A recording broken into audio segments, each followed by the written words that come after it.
All right, so this riff is all over the map. It's like, where am I? What scale? Where? Who? How? Well, we'll break all that down for you. So we're basically floating between major and minor, kind of. We won't get all technical and such. So what we're going to do is just show you the notes and then mess with them. You know, it's one of those things, too, where, you know, you don't always have to break things down theoretically, right? Sometimes stuff just sounds good for no apparent reason, and it's like, you know, hey, it works, so by gosh darn it, I'm going to do it. So, sliding in. You can always mess with that, you know, going in one fret, sliding into a note. Oh, hey, Brett. I got your coffee here. I'll just leave it right here for you. Dude, take that back. It's not hot enough. Sorry. Whatever. All right, so watch this. Liquid inspiration. Phone calls. We're just blowing up around here. All right, so. Oh, that's your phone, Brett. I know. Hey, Brett, why don't we zoom in on that lick? Let's do that. All right, so again, we're pulling from the I don't know-ian mode, which just means, you know, it doesn't matter. It just sounds right. So here's what we're going to do. We're going to go slide on the B string, 4th fret, into position 1 of the pentatonic A minor scale. Okay, so we got.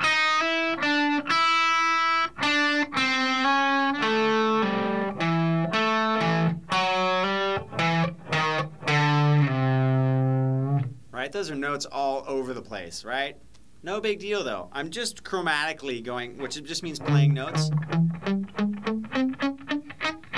But at the end of the lick, you're resolving to, you know, whatever the chord is, or out of the main chord, or, you know, it could just be a power chord, or whatever. You're wanting to pull it back. So the secret to the chromatic notes is always pulling it back so you have a reference point to the chords that you're playing around, to the context of the song. You're always, you know, using it to tweak the ear, but pulling it back in before you get way outside. All right, so we've gone from 4 to 5, and then we're going to go up to the G string 7. And then what we're going to do is we're going to come out of minor pentatonic and hit this G string 5th fret and go into major sound. So now we got. Right, now I'm coming back into A minor. Right, we're going to be on the D 7th fret. So all together we got.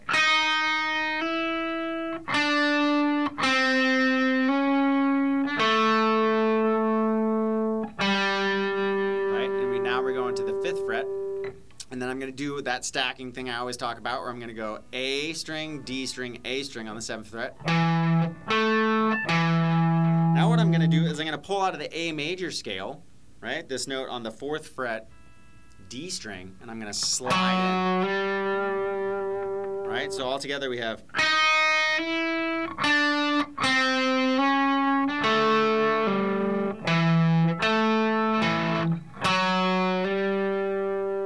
Now I'm just going to walk down chromatically. That just means 1 fret at a time, right? So we're going to start from 7, 6, 5, and then I'm going to slide with my first finger. Add a little vibrato on that C note, right? So all together, that's a pull off.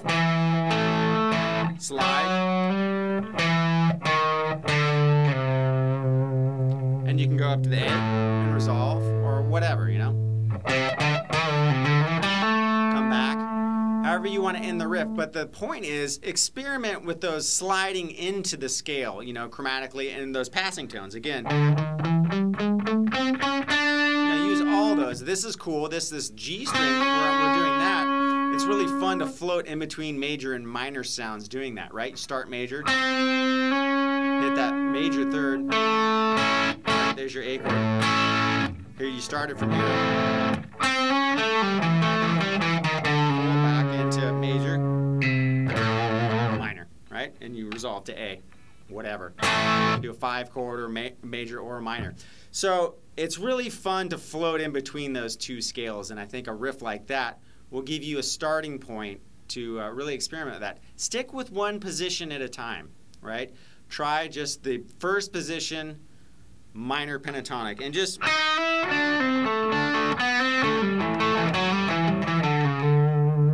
and just mess with stuff like that, or just